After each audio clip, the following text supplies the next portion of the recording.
Welcome to Becoming Church, the podcast where we discuss how the message and movement of Jesus is not just about becoming Christians, but about becoming the church. I'm your host, Kristin Mockler-Young, and I'm so glad you are joining the conversation.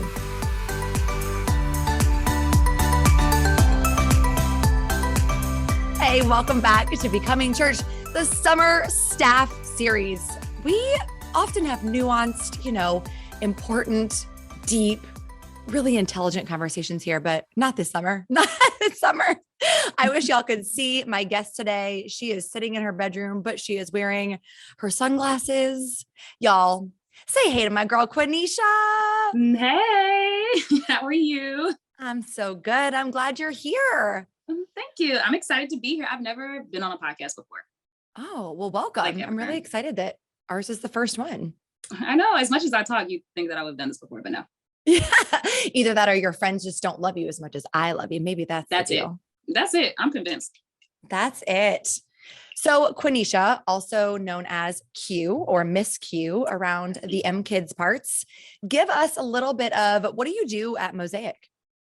I am the M Kids coordinator. So I'm responsible for ensuring that all of the little kids there and some of the older ones get their curriculum. So literally everything that they're doing during church, getting the curriculum set up, the items for the classrooms, ensuring the volunteers have what they need, coordinating volunteer schedules for M Kids.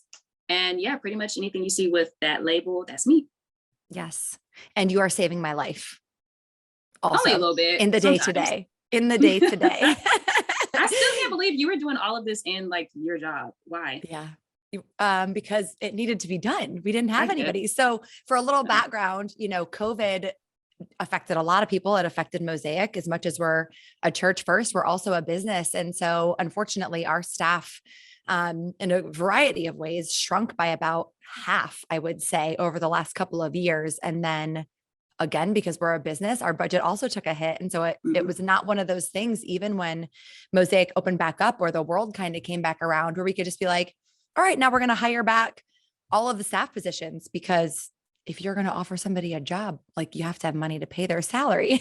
So yes, one of my ministries is I oversee M Kids. I oversee all of our kids and family. And Q, I asked you, I guess one day, and I was like, hey, can you help me a little bit? And then a little bit more, and then a little bit more. And then what if we paid you? And then what if you were on part-time literally staff? weaseled your way into me being on staff. Like the evolution, when I go back to think on it, is hilarious. It's like, what about this? And I'm like, no, what about this? Okay, what about this? Listen, don't be telling people. Don't be telling lies to the people. Here's how it actually went down. Okay.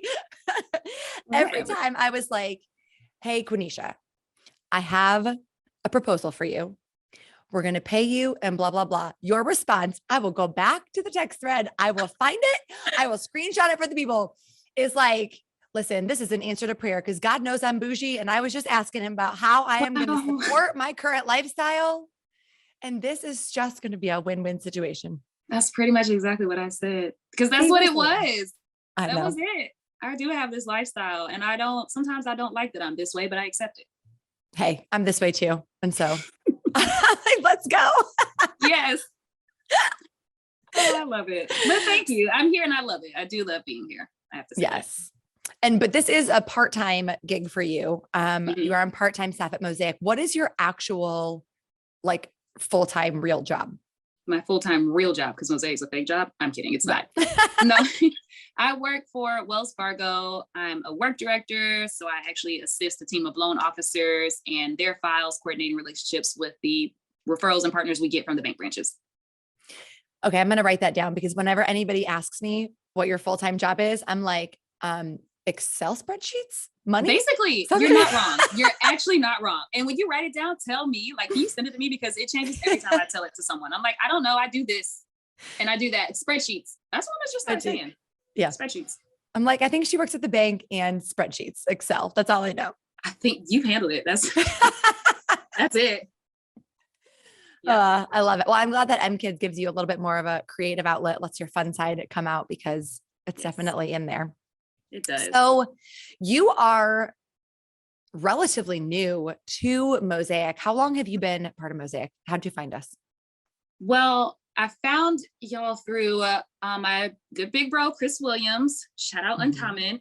Who is a I was volunteer at Mosaic. Yep. Yeah, I was going through my own transitional phase. Like, is it okay to even leave a church? Because this was like the second time I had left a church, so to speak, in my adult life. And not even because things were bad. I just felt like I wasn't getting fed anymore. Yeah. And I remember talking to Chris about it one day. And like, I just don't know what to do. Is this okay? Is this normal? And he literally said to me, well, you can't take Flintstone gummies your whole life. And I was like, huh. He's like, I mean, you can, but after a certain point, it's not really going to do much for you because you've grown. So you now have to start adjusting. And then he told me about Mosaic because that's where he was plugged into. And that's how I started going there. I started the week before Easter was the first time. It was the first day y'all had came back after opening back up from COVID. That was the first Sunday I came. And the week afterwards was Easter. But we didn't actually meet you. You met me online. Sunday. We did. Yeah, it was that. What is this? Some kind of It was party? after party. So now, so we've done lots of different things to try to get people connected. And we were doing a lot of Zoom calls and Zoom meetings. And so we were doing after party online for anybody who basically had started virtually joined, Mosaic during the pandemic. And I remember you jumped on.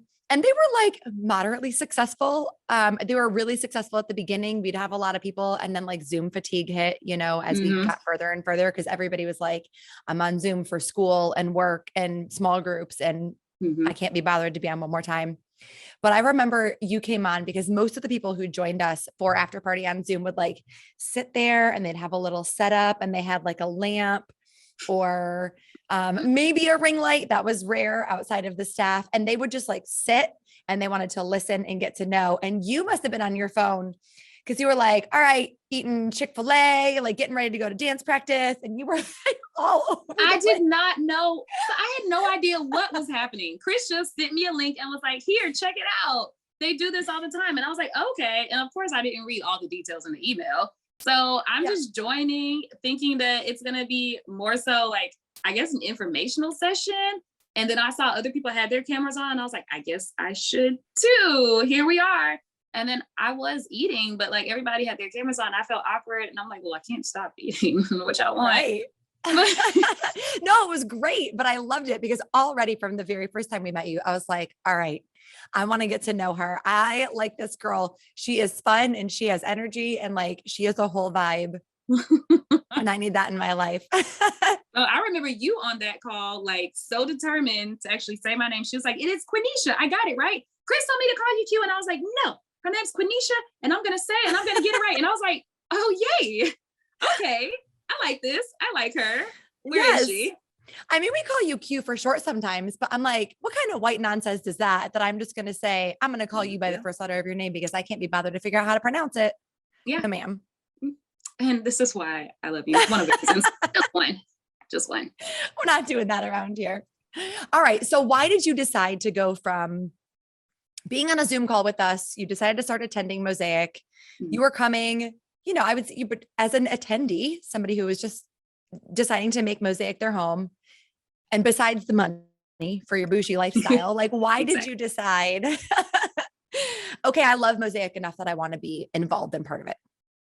Well, I always knew that wherever I ended up, I always wanted to work in the children's ministry. I've done that every single church I've been in, just from a teenager, being on the dance ministry at previous churches and helping out with theirs and with the kids there. So I've always loved working with kids. And anywhere I go, I do that. So I knew that wherever I ended up with had to have a children's ministry and a good one at that, or it's some type of potential. So when I got there, Chris had told Dom, who was MKids coordinator at the time, like immediately told her about me and was like, that's who you need to talk to. And Dom's like, let me let her breathe a little bit, you know, see if she even likes the people here. Yes. And she just introduced her. Well, actually, I introduced myself to her and we just talked for a few weeks and I may have been there for a month. And I was like, yeah, just, let me know. I want to start shadowing because that's a big thing for me. Like I love being in church. I love hearing the word. I love praise and worship, but I love being with and around the kids and helping them get there too. So that's a really big part of me. If I can't do that, then I feel like something's missing. That's awesome. What is it about kids ministry that you like so much? Well, because I'm a big kid and I get to be the biggest kid with them. So like when I was being a volunteer with elementary kids, well, it's all kinds of stuff. You can just sing any kind of song or have all the energy in the world. And then me being the coordinator, I remember thinking at one point, like I wouldn't be able to do that as much. But I literally sat out there Sunday. There was a new kid that came and he was like super excited to be there. You could tell, but his brother was a little more calm. And I was like, are you excited? And he's like, yeah. And then from there, we both just start like jumping and saying different things. Are you excited? Yeah, I'm excited. How excited are you? Oh my gosh, so excited. In the foyer, just going for it. Mom's looking at us like, wow, it's two crazy people now. That's great. And I love that. I love that I can just let that part of myself out and show. And it has such an impact because that same little kid, when I went upstairs to check on everything, just seeing if they needed anything else, he came running up to me like he knew me. And now he had a connection to the church. So now he wasn't so apprehensive about being up there with people he didn't know simply because somebody else was excited. Yeah. Well, I guarantee you the mom was not thinking you were a crazy person. Guarantee you she was thinking, here is finally somebody that connects to my kid, understands my kid, and yay for us finding a place where my kid can show up how he is and not having to be like suit and tie and serious and be quiet in church. Yeah. You know, absolutely. Same. I love it. That's awesome. I love that. You are the perfect person for kids. And so I'm so glad that you're on the team. You said you've done kids ministry a lot. What's your church background? Like growing up and whatnot? Growing up, we were more of like Christmas and Easter Christians. Okay. Like, you know, Creasters? Is that what it's called? Yeah. Creasters. Creasters? Like if you smush Christmas and Easter together. Creasters. I've also heard it called CEOs, Christmas and Easter only. Oh, that's cute. Mm-hmm. We were CEOs, not that fancy at all. But we would go just like to my grandma's church whenever we would go back to visit her. That was it. Or whenever I would spend time with her over the summer, I went to vacation Bible school every summer. Awesome. You know, that was the extent of it until like I got to be a teenager, probably around 13, I'd say. We started going a lot more. And that's where my church background started. I went to Christian school my whole life. Okay. So I guess they thought that was enough at the time. And then when I was a teenager, they're like, oh, let's start picking things up a little bit. And it just progressed from there. Awesome. And then you started serving in kids ministry, like in high school? Yeah, actually. So high school, I was on the dance ministry. So I was in the dance ministry. You dropped that earlier and you drive by dance ministry. What? Yeah, it's not a dance team, but at church. So if you've ever been to maybe conferences, it's honestly more common with like, you know, brown people just saying, we have dance ministries and people doing everything. It's pretty common for them to do it so often at churches or during the conferences. My mom was the overseer of the dance ministry at the time. So she would say, hey, I want this move. And I would do a move and it looks like, and then we go teach it to people. That's pretty much what it was. And I was the one who did most of the stuff with the younger kids because her patience kind of runs out right at about like 13 and down. She's like, what are you doing? Nope, can't handle it. That's passed off to you. So I would work with those younger kids and also do dances with them, different events or different things that we had going on in the church. Yeah. So there'd be like the choir would be singing or somebody would be singing and then y'all would get up on stage or up front somewhere. But wouldn't always be with the choir singing. So we never actually did with the praise team. There was a song, like there would be a song and we would literally perform. Just get up there, perform to the songs that were there. Yeah. It's called liturgical dance. I was just going to say, what kind of dance? Okay. So, liturgical is like the technical term for, I guess, dancing in church. Liturgical dance, which is mostly like contemporary, modern type feel you'll see. But we did everything. So we did a lot of Kirk Franklin and Ty Tribbett, which is a lot of upbeat stuff. So that was like hip hop. So we're up in the church doing that. The boys did mime. We did some like contemporary liturgical, some jazz kind of fun stuff in there too. We tapped for a piece. So we were fun. Doing all kinds of things. We had kids who could do flips. If you had a trick, my mom was throwing it in the dance. That's how it went. We had flags, all kinds of stuff. That's awesome. Yeah. I love that so much. Okay. And do you finish your answer? What did I ask you? I don't know. I think about your church background going up. Did you finish that? I don't know. I'm done. I may have rewound too fast, too far. Okay. Well, I was going to say, and you really know a lot about dance now because you you are on a dance team professionally. Yeah, I'm with Pro Force Dancers. We are an independent dance team. We're currently contracted by Charlotte Thunder, a semi-pro football team here in Charlotte. So we dance for them. We're their cheerleaders, but we do appearances and performances and parades and events and different things like that. That's awesome. Yeah, that's me. And then just dancing in different classes, taking classes, doing performances with studios. That's been like a big chunk of my, I guess, adult life. Dance. Mm-hmm. Yeah. Yeah. But you love it. So that's good. I do. I love it. That is my outlet. That's where I get to go express myself in so many different genres, different ways. And it's fun. That's awesome. Yeah. Did you ever think about doing it like full time? Yes. The thing that stops me every time is the money, because you have to be on a constant grind, a constant hustle to make dance your full-time job. It's very doable. I know people who have done it, but there are also people who love to hustle and figure out what their next move is and how they're going to get to the next bag. And me, I'm like, that's great, but I just like to know where my bag is coming from. You know, I like to know that I got this bag so that I can go get this bag, you know, like, let me get this bag so I can go get a Kate Spade. Like, cool. So I got that joke, but thank you for explaining it for the people. She needs to know where her paycheck is coming from so that she can go purchase, you know, a purse or designer bag or whatever that is. It's the translation for me. I love it. I love it. Thank you. This is why we work. Oh my gosh. Behind the scenes, you and I translate for each other on the regular, like our text threads.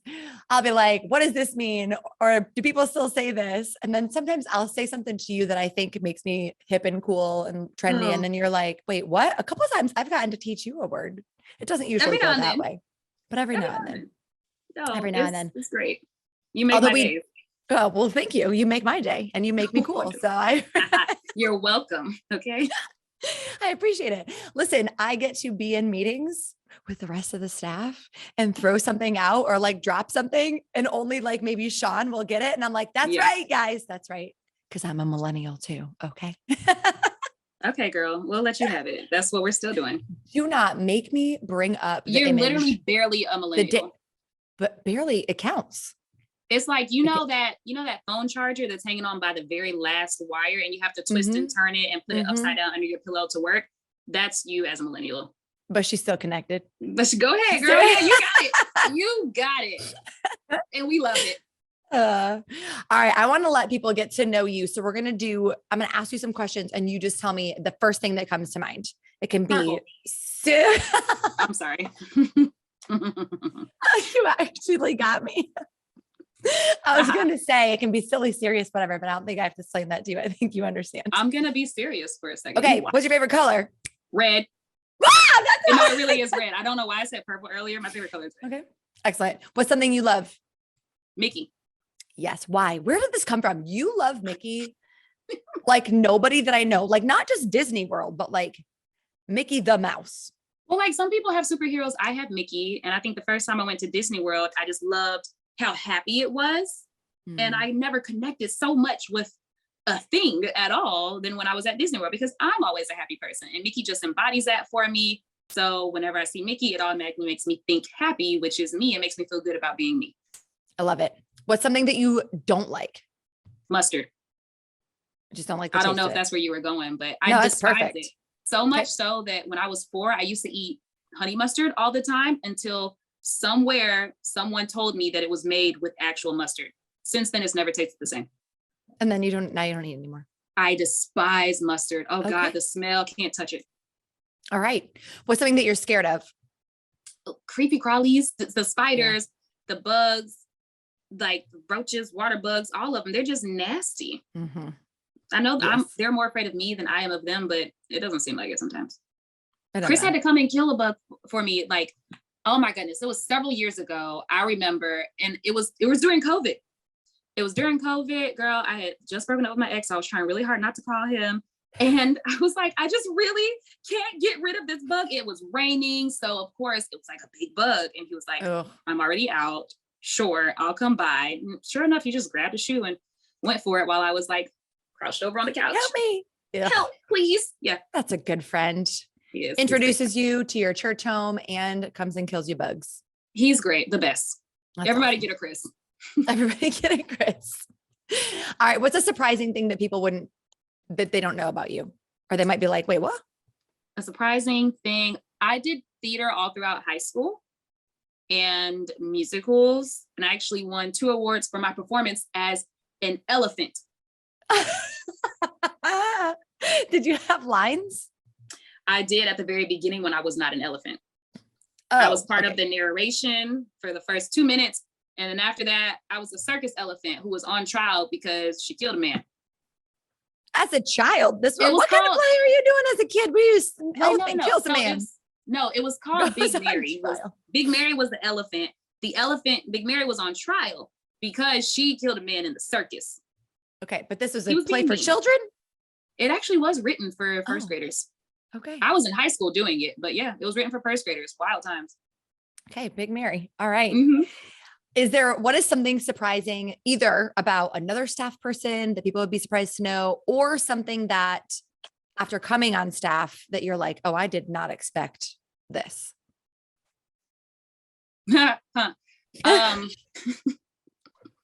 Well, first of all, me coming on staff, like, of course, when you see Pastor Naeem and he talks and he does his sermons, you know he's funny and it's cool. Sermons work. I'm like, oh, that's cool. He was able to work that bit in, ha. And then you talk to him and it's like, oh no, this is just him on a daily basis. He's really just like going back and forth and bouncing and saying things that he doesn't even know are funny. But the funniest thing to me so far is the fact that he cannot pronounce Quenisha, my name. He has a hard time with the Qua sound. It literally looks like it's hurting him. And he'll try it every now and then just to, I guess, try to freshen up. And I'm like, no, man, just Q. I'm totally fine with that. I want you to only call me Q. He cannot do it. It's a hard thing. Yeah. You're like, you actually get a pass. Please. Yeah, we recently started something called Next, which is basically like we're revamping our growth track at Mosaic. You know this, but for the listeners. And so it's every Wednesday, and we always are telling people, we introduce ourselves and we talk about who else is on staff. And last Wednesday, he was talking about you and he was like, yeah, and we have Q. And he looked at me and I could see behind his eyes. He was like, do I try to pronounce it? Are you going to jump in here? Are you going to help me out? And he started, and I was just like, Quenisha. Yes, we also call her Q. It's okay. Thank you for saving him and for saving me, because I don't and everyone else thinking that. Yeah. And then someone's going to come up to me and say, what's your name? That's exactly what I was going to say. People are going to come up to you with every kind of iteration of Quenisha, and you're just going to have to be, I don't know, wearing a name tag or something. So I got you.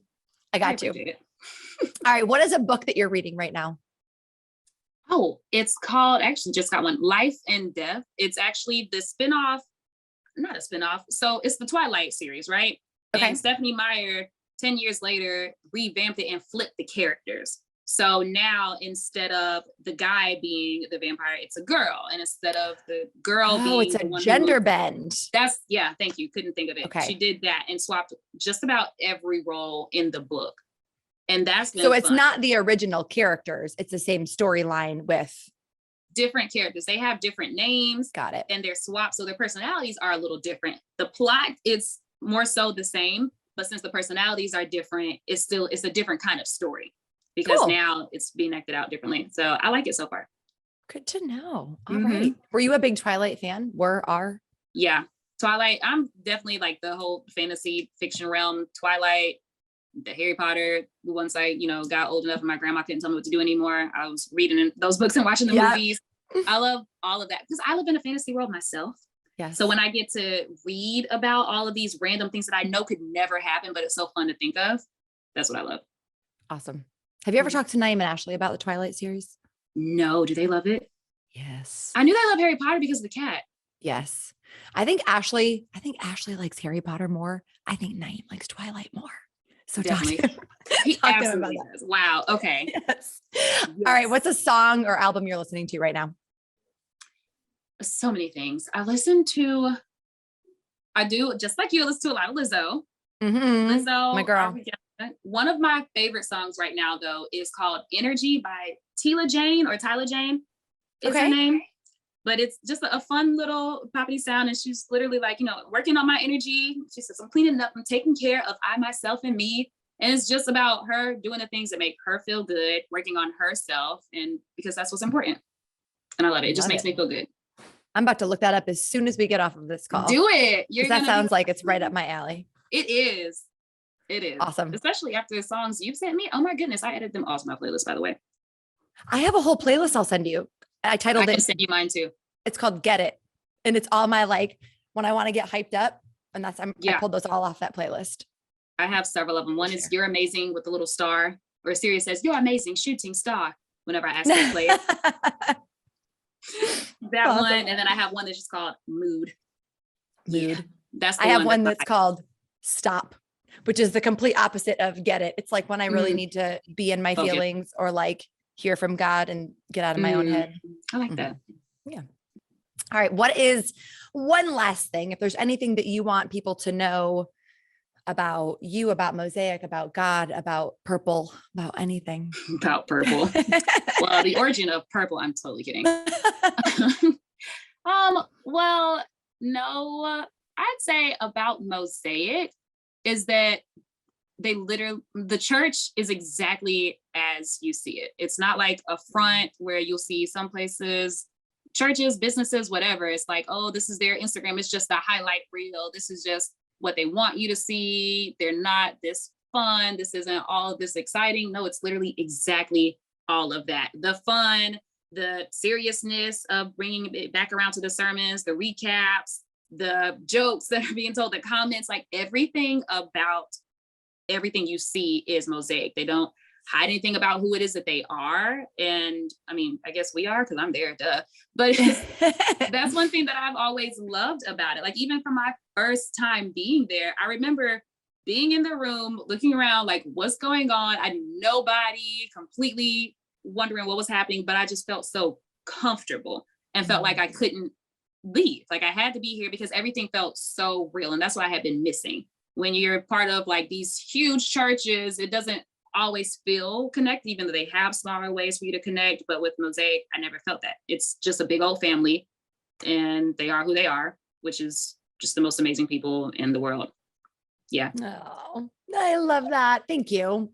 I said thank you. I said thank you like I asked you to like hype Mosaic up, and I didn't at all, but I'm saying thank you because I probably am maybe sometimes a little too much emotionally connected.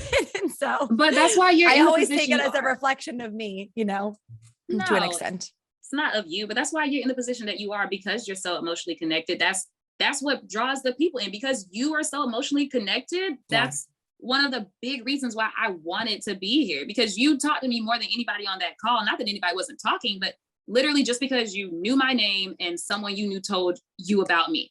And I was like, oh, wow. Like I felt seen. The fact that you made it such a point to pronounce my name, like I joke about it, but it's such a big thing because my name, we know it's not that difficult, but growing up, in early 90s, everybody can't do that. And people just don't make an effort to do something as simple as say your name. And the fact that you put so much effort into that one thing and didn't know anything about me, that meant a lot to me and said a lot to me about you as a person and the community that you're involved in. Yeah. So, well, and like you just said, it just takes a little bit of effort. It's a little bit of intentionality, and it's a way to see people. I used to know somebody that was very much about self-awareness and, helping people live in freedom and all of this stuff, but she always pronounced people's names wrong. And it wasn't like she didn't know. We would correct her and say, hey, it's actually this. And then it was like, oh, well, I can't be bothered, or I don't care, or I like it this way better. And I'm like, how can you be so for people and helping people to know who they are in Christ, but you don't understand that this connection of not being willing to go, oh, shoot, I made a mistake. I'm so sorry. And humility, like, let me learn how to pronounce this differently, because your name is part of your identity. It's part of who you are. Exactly. And I think that's one of the underlying things, that one of those unwritten rules, I guess you would say, at Mosaic is just an intentionality. We understand that details matter, and we understand that it's not just about like the details of the sermon or the worship song or all that, but it really is about people and seeing people. And if we can, that's why we provide so many different coffee creamers even, it's not Oh just my because goodness. it's like, the options are they endless. taste good, but we want to make sure that if you're dairy free, we got you. Like if you don't want a flavor, we got you. If you want sugar water with like a splash of coffee, like we got you. We have to rewind because we have dairy-free creamer now. I think so. Oh my goodness. If not, I have some. And so you come see me and you can have some of my Who stash. has been holding out? I need to talk to someone. Mm-hmm. Mike. Okay. It's Mike. Got it. Yes. Quenisha, thank you so much for being here. I absolutely adore you. You are a treasure of a human, and I am truly, truly, I know I kind of said it at the beginning, but you really have saved my life as far as work goes and just taking things off of my plate. But even if that was not the case, we would still connect and text and memoji as much as we do, because I really just am glad that you're in my life. My phone, when I went to look at storage options, one of the things that suggested me to delete were our text threads because of the emojis. I have to do it all the time. They do. I love it. I'm like, no, these are important. They're staying here. But I love it. I absolutely love you. I love being here. I love being able to help you. Like, I love that I can help you and do things that I love at the same time. So thank you for being a friend. You're definitely leaning into not only who God made you to be, but the gifts that he's given you. And so Mosaic is just lucky that we get to be the place that you use them. Oh, I'm so glad. All right. I'm going to end this love fest, this little love session we have. Why? You mean the listeners don't like it? Stop. I know. They can be invited. We love y'all too. That's true. That's true. Hey, if somebody wants to be part of it, all you got to do is memoji Q or send me a GIF and you are in. You are in. You're in. Friends, thank you so much for being here. Listen, I know you probably hear podcasters say this all the time, but it truly does make a difference. If you subscribe or follow the show, it's going to be different depending on what platform you listen to. And also leave a review. Basically, when you do that, it tells the podcast world and the podcast people like, hey, these conversations are worth listening to. And then they show Becoming Church to other people who are looking for podcasts or religious conversations or nuanced conversations. So that would really help us out. Thanks so much for being here, and we'll see you next time. Bye. Bye.